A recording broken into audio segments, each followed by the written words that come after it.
Bismillah ar-Rahman ar-Rahim. Allahumma salli ala Muhammadin wa ali Muhammad wa ajjal farajhum. Respected Mu'mineen and Mu'minat, Assalamu alaikum wa rahmatullahi wa barakatuh. In this vast landscape of religions, the timeless question remains, is there a one, unmistakable, undeniable, if you will, divine path that stands alone? This is inshallah ta'ala what we will be trying to answer in this quick episode. You see, most people believe that religion is designed only to people who attend mosques, synagogues, and places of worship in general. And this is a misconception that we need to uh, rectify inshallah ta'ala. In fact, the claim says, or reality says, that there is no one on this earth without a religion. How is this true? Okay. So imagine two groups. The first group is this group that adheres to a divine religion, and there's no issue there. One of the particles of that divine religion is inviting its people, its followers, to practice worships in certain formats. But on the other side, we have people who are living their lives also according to a belief, okay? But they're not adhering to a divine religion. Rather, they're adhering to a worldly religion, a man-made, for a lack of a better word, religion, okay? A human construct, if you will. They're following their preferences. They're following their understandings. So they have a belief, and according to that belief, they follow and they practice their life. Now, to understand this idea, it's contingent very well to the definition of religion. What is religion? So, some define religion as, and I find that somewhat acceptable, the creed that people follow very clearly, from which a system or systems, if you will, arises to manage people's life, to create their lifestyle. So, in a nutshell, you have a faith, and from that stems your practices in life. In other words, if you look at it from another angle, if you are practicing life, that means you have to have a set of beliefs.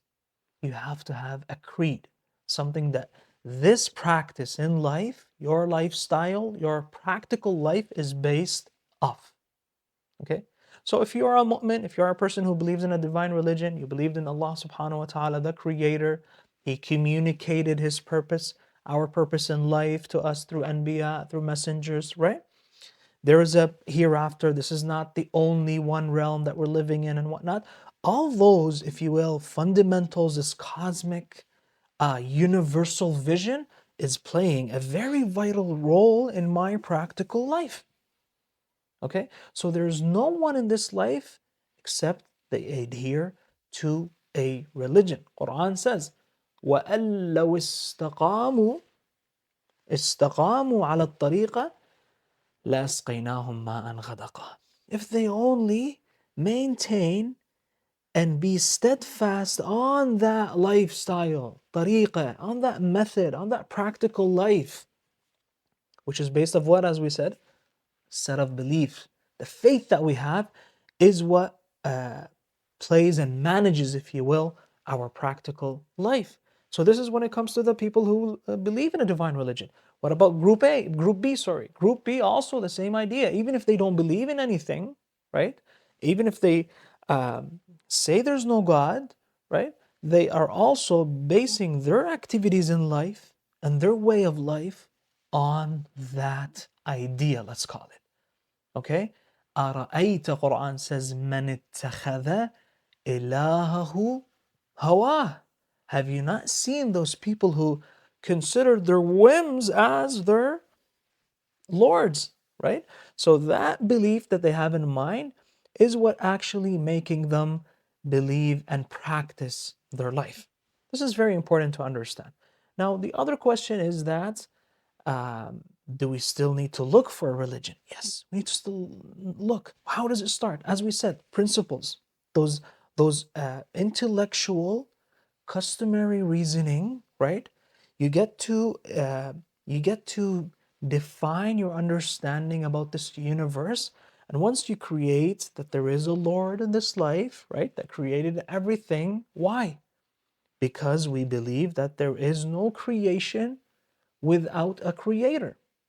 And then we look into the characteristics of that creator. That creator shouldn't be sharing the same characteristics of his creation. Why? Because then he won't be able to provide them with the things and with the attributes that they have. He would lack what they have. So he has to have much more sublime and supreme characteristics. He cannot be confined with the same characteristics of his creation. One of his creation is what? Is time and space, for example. So this Lord should be out, if you will, beyond time and space. That means he's a non-physical creator, and so on. Once you establish that, you move on to the idea that this creator who created everything, who fine-tuned everything, did he communicate a purpose in life? If he created my eyes, right? If I would ask you, why do you have eyes? To see with them, right? Why do you have hands? To use them. Why do you have a nose? To smell. So if you tell me that the organs isolated have roles and purpose in life, I cannot believe and follow logic by saying that, okay, if all those organs combined lack a purpose in life. So hence Allah subhanahu wa ta'ala, this creator, he sent messengers to communicate the purpose in life. I want you to highlight this. Sending messengers to communicate purpose in life, this is the second part of religion, what we call Sharia. Please stay tuned so we can continue this in the second episode. Wa sallallahu ala Muhammad wa alihi tayyibin at-tahirin.